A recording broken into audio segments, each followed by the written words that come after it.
The World as I See It. It's an essay written by Albert Einstein. First para. What an extraordinary situation is that of us mortal. Each of us is here for a brief sojourn.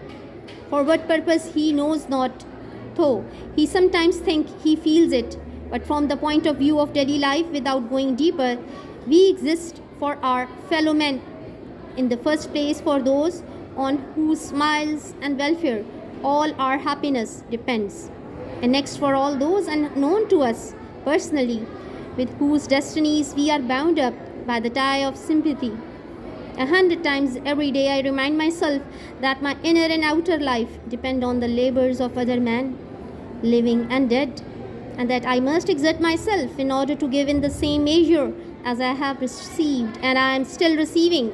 I am strongly drawn to the simple life and am often oppressed by the feeling that I am engrossing an unnecessary amount of the labor of my fellow men.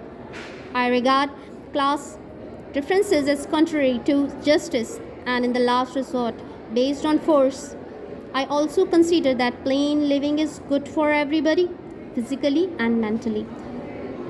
So in first para of his essay, Albert Einstein, he is discussing the fact of life. At the beginning of his essay, he considered the fact that life is mortal. Our stay in this world is temporary. We all are connected. Our welfare and happiness both are interdependent.